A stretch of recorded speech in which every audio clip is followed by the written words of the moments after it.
Hey guys, what's going on? August 23rd, as promised, I was going to do a video because a lot of traders have been asking me, Leo, is it time to short NVIDIA? Is it time to buy calls on NVIDIA ahead of the earnings report? In this video, I'm going to tell you exactly how I'm going to trade NVIDIA if a certain setup presents itself. So, number one, let's get this out of the way that the number one reason option traders that trade directional options don't make a 20x trade is because they pay too much for the option. So write this down somewhere, okay? Look at it every day. If you pay too much for the options, you're not going to make a 20x trade.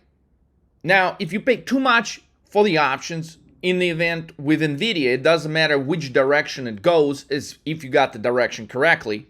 Let's say you think it's going to drop and you're buying 400 strike puts. Let's say you think it's going to go high. You may be buying 500 strike calls. You may be a conservative trader. You may be buying it in the money, at the money, for 50 puts or for 50 calls. The point is, all of these things are highly, highly overpriced, okay? And so it would take substantial move for the to make a huge return. So right now the expected move right here, guys, in yellow, when you pull up the option chain, you can look right here. So this is what the market expects, about a 45 point move on NVIDIA.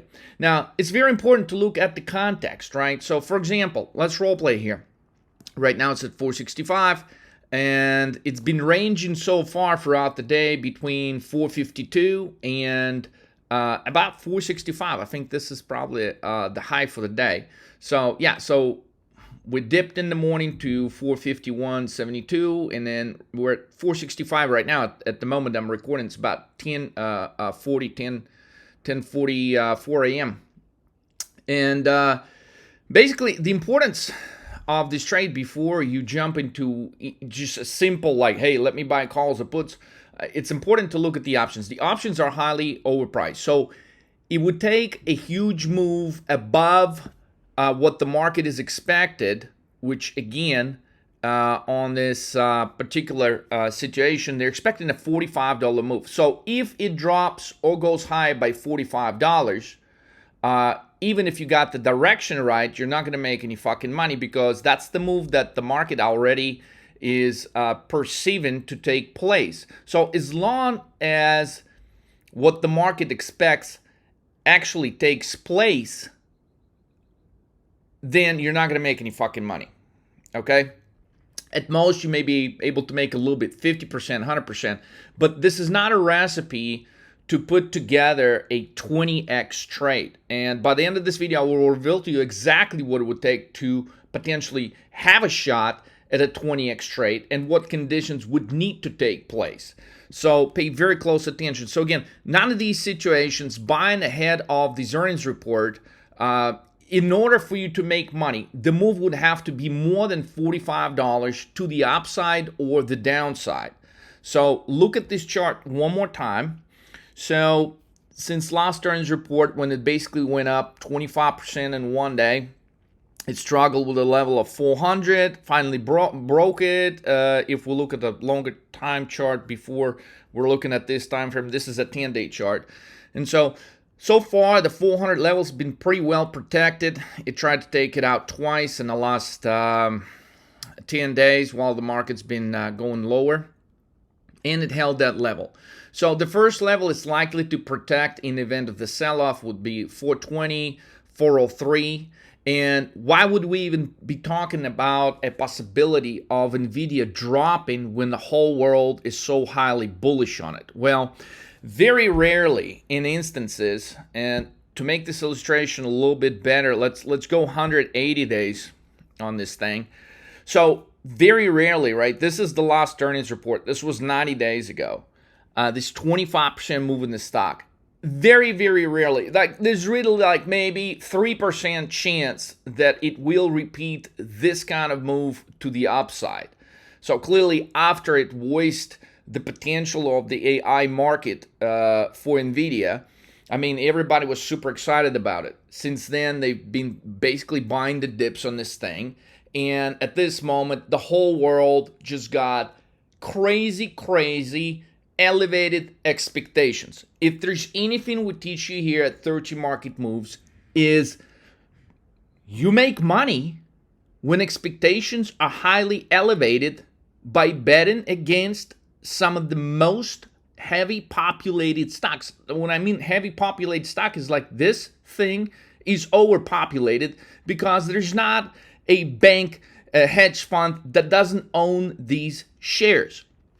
And when all of them get disappointed at the very same moment in time, such as the possibility after hours, okay, then all of them head for the exit at the same time. So despite of what happens, or how little the numbers could miss, or how great the report could be, given current conditions, we're not expecting another 25% rise in NVDA shares. 25% rise from here would be a move of $125, which again, there's very few stocks that have done consecutively 25% moves to the upside at the historic report, consecutively quarter to quarter. So historically, it has like a 3% chance of happening. Even in the crazy, probably the favorite stock this year of all stocks is this one right here. Going back a little bit, nobody wanted to listen to us when we told you to buy it at 130s. Actually, if we go a while longer on this chart, there was a moment it was trading at 120s. And we told you to buy it, but the moment the market was crashing, nobody wanted to look at this thing. So since then, since that 120 level, we're up 4x as far as the share prices. And at that moment, to expect another 25% move, which would be basically taking the stock to a level of about 600. Okay, that would be the only way that you would be making money on the call side. All right. So now that we know the context of where the stock has been going into the earnings report, okay, understanding how highly expectations of every market participant that is trading this thing are here, going into these earnings report, okay, knowing that including these high-ass expectations, the market is only expecting a 45-point move, which we're probably going to get, okay, but in order for you to make money buying these directional options, we would have to see a move way above $45. And I'm going to show you why this is not advantageous for you to actually trade this setup ahead of the earnings report. Don't be buying calls or puts on this thing today. It doesn't matter whether you're bull or bear. So let me share with you some things here that I've basically drawn up here, and let's role play with the potential scenarios. Before we do that, let's glance at this chart one more time. Let me pull up this 10-day thing here, and so keep in mind this range, right?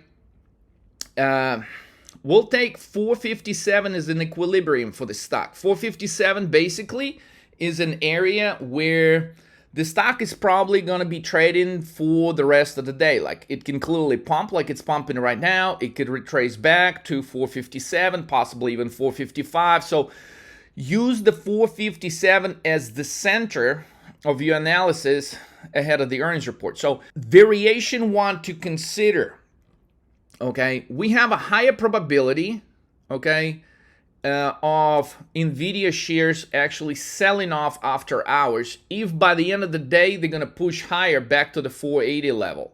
Okay, on that setup, there is normally a higher probability because they would, let's say by the end of the day they will push it to a level of 480. Okay, in that event, okay, the probability of a sell-off after hours is much greater if on the opposite, by the end of the day, the shares would sell off to maybe like a 445, okay? I would argue that probably by the end of the day, today by 4 p.m., as NVIDIA goes into the earnings report, we're going to see a lot of this chop. We're going to see a lot of this because clearly there's some people that are going to be eager to take some profits. There's some people that are just going to get really nervous and shaky because they got big fucking positions in this thing, and somebody's going to get so nervous, they're going to be about to have a heart attack, and they're going to click the button before the earnings report, and they're going to unload some. So maybe in the last hour, even if this thing pumps, you could see some moves up, down, up, down. And so this is another reason why you don't want to be buying options on this name ahead of the earnings report. Because let's say you're getting in right now at 466 and you're a bull and you're thinking, wow, this shit's going to go way above 500. Fuck, it could go above 550, okay?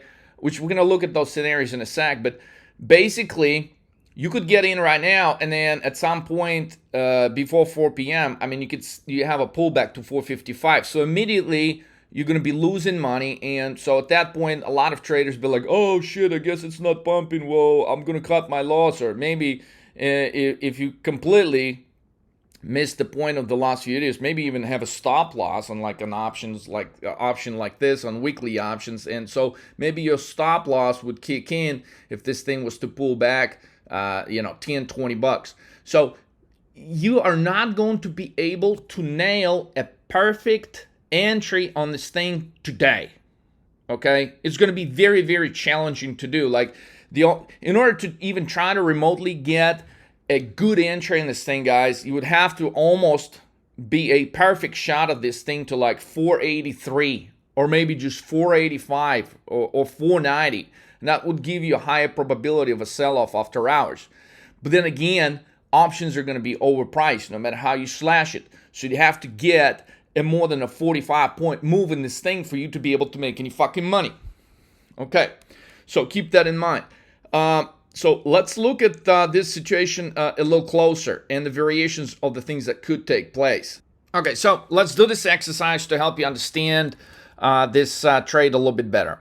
Okay, so the equilibrium is 457, okay? The stock has been trading today so far slightly below that, slightly above that, and there are a few considerations. What the stock could do between now, which is about 10:45 in the morning, and what it could do by 4 o'clock. This is what this black line here, that's 4 p.m. So basically, what is it going to do between now and 4 o'clock? The second thing to consider is how the stock is going to behave and act itself after it releases the earnings report. Clearly, there's going to be a lot of volatility. It's going to be up, down, sideways, higher, lower, all kinds of shit's going to happen, right? And where is it going to end up after all this initial reaction? Where is it going to end up pre-market between somewhere right here, right? Between like 7:30 and 9:30 before the market opens. So this line is 9:30. So a lot of how you would trade this would actually be determined by how the stock is behaving during the actual earnings release, which is going to be like right here, right after 4. And later during the earnings call, which is normally be like 5, 6 p.m., you could get some crazy reversals during the earnings call depending on what is being mentioned or said on the actual earnings call. So oftentimes, because of such huge expectations, again, there's going to be people who are going to want to get out. There's people who are going to be wanting to get in.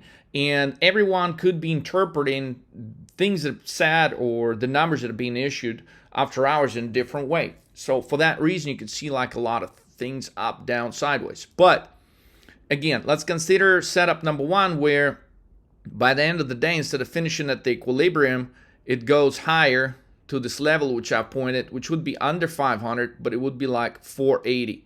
In this particular case, okay, you could have a situation where it could potentially go higher, okay, and after that, it's going to sell off. And then chances are, well, hey, somewhere it could do this, and then during the earnings call, they can say some stupid stuff, and everybody could get hopeful again. It could do this. So anyways, but by the time all said and done, by 9:30, it can end up right at about the same fucking level. Okay, so that would be like the number one reason why you wouldn't want to take a directional bet on this, because there's so many people have high elevated expectations, but at the same time, okay, they're going to try to buy the dip and say like, hey, this is still the greatest stock in the world, blah, blah. So the probability is it may not go higher, it may not go lower. And if you buy, it doesn't matter what you buy, calls, puts, you're going to lose money, okay? Now, if this is where we're going to open tomorrow, then I'm not even fucking with this thing. till maybe, I'm certainly not trading it at 9:30. I'm going to wait till the last hour of trading, and I'm going to trade it like between 3 and 4 p.m. Tomorrow. Okay, the next variation to consider would be, okay, so there's a high probability it's going to run up by the end of the day, by 4 p.m. But, hey, there could be some panic in the last hour today. So let's say it runs up and then it begins selling off sharply right ahead of the earnings. And so going into earnings, maybe instead of 460 or 470, it's actually going into the 4 p.m. release at, let's say, 444, something like that, okay? So in that particular event, it actually has much greater probability of moving higher, okay? We could see like something crazy like that, okay? But again, how much higher when the market is only expecting a 45-point move? So maybe it's going to drop going into the last hour, and then it's going to have a major move to the upside because predominantly people are still wanting to buy the fuck out of this thing. So that basically is going to put you, if it drops to an area of 440, 445, going into the earnings release, it pumps about $45. That puts you basically at the top where the stock has been now twice from the longer time frame chart that I've showed you. So watch this level basically of 483. Yeah, 483. That's your level. And that is the one area that I would be considering trading it tomorrow. If the stock opens tomorrow, like if it makes a huge jump, maybe some couple of crazy drops, boom, boom. But by morning time, right, the prior to the open, it trends above 483, maybe by a few bucks, maybe just dips 480, 490, back to 483, that sort of thing. And it does that for like a couple of hours during pre-market. That is where I would come in and I would buy puts. Because at that point, especially based off the volume we're going to see by that point, all of these locomotions are going to be taken out, and there's no buyers to push it above that level of 483. That would be a great entry. Now, from there, guys, the sky's the limit. I mean, we could be dropping off come a first 30 minutes by the end of the day. I mean, we could be looking like, oh, holy shit, nobody saw this coming, because everybody would be getting out. Okay, so this is the ideal setup. That's the only setup that I would trade if the stock basically by tomorrow morning, 9:30, if it's somewhere around this number, and really doesn't matter. A variation of things could happen here. But, you know, that would be the area. If it doesn't break above its all-time high and it kind of goes sideways pre-market, it doesn't actually move higher above 500, 520. If it doesn't move above these numbers, then I would come in and I would be buying puts right here at that level. So the other alternative to consider is, of course, the expectations are so high, the stock maybe finishes like here where it's basically been, right? And the last alternative, of course, it pumps, and after 4 p.m. it drops, it pumps, it drops, and now it's somewhere at 400. So in this case, I wouldn't be trading it at all tomorrow because that's just, okay, the expectations are so high. People just took profits because maybe something was said in their earnings call that just people didn't like, or maybe they understood like, hey, we've got too far ahead, too fast, and hey, it doesn't mean that it's going to collapse to 300, but there is a chance that maybe at some point it could dip to 380 and come back up to 400, and so it's probably likely to hold this level of 400 regardless. Okay, so again, to summarize this, okay, there's a ton of combinations could take place between now, 11 a.m. on August 23rd, and tomorrow, 9:30. And it doesn't matter if you get the direction right, because options are overpriced. You're not going to put together any colossal trades on this thing. So I would stay away from shorting it or buying calls ahead of the earnings report. Okay, depending which level and how the pattern is going to look between 4 o'clock and 9:30, okay, we would be making a decision here at 30 Market Moves whether we would trade it at all okay? Because in such an event like this, if it opens here, well, majority of the move is gone, and at that point, there's not a whole downside. So we wouldn't be trading this; we'd be focusing on another trade. If the stock trades at a level of 480, 490 without huge volume in the morning, predominantly in the last few hours before the market open, we would take a shot at buying puts within the first 30 minutes of market open, especially if there is a attempt for like maybe a little push higher at the open. That could be an ideal moment. Just come in. There is a chance as soon as it opens, if there's really not a whole lot of takers right here, right, you can just do this. So that would be the only setup that I would personally be trading in the event of NVIDIA, because that's the only setup that could potentially help you capture a 20x trade. Because tomorrow morning, the options will be repriced. All the premiums would be deflated by that point at 9:30, 9:45, 10 a.m. That's where I would be buying puts, potentially right at 9:31. So that's the only setup that I would be waiting for. Now, in the event the stock actually breaks out above 520, 550, in the event we get a move that is like 3% probability of all the possibilities here, okay, I could reconsider the strategy, because there's going to be some pullbacks. There's going to be some things that could be taking place to where the stock could be moving up, down, plus minus 20, 30 bucks, and that could help you make some money on trading both directions. And if that's what you're interested in doing, make sure you get in touch with us here at 13 Market Moves. Okay, if you want to nail this trade with me, I've explained you the setup that I am waiting for in order to enter this trade. I explained you the setup that I will be looking at to avoid getting into this trade. I explained you the options pricing. They're only going to be in your favor if you wait till tomorrow morning, despite of what directions you want to take. I personally like this level right here. If everything falls in place here, that's when I'm going to be pulling the trigger on the trade. Now, guys, hopefully this helps you a little bit. And if you'd like to learn more about trading options, weekly options specifically, if you'd like to trade with a 13 Market Moves coach, guys, we are experiencing some phenomenal trading opportunities here over the course of the next few days. So don't miss it. If you want a 10x, 20x your account, sign up today and trade with the 13 Market Moves coach. You can simply go to 13mmtv.com and sign up right now. It doesn't cost you anything. You can go to 13marketmoves.com and sign up there as well. I wish you guys best of luck on this trade right here. Guys, don't let the market fool you. We are on the verge of a major collapse. And if you want to know the strikes, specific stocks that we're trading here at 13 Market Moves, sign up today. Let's roll.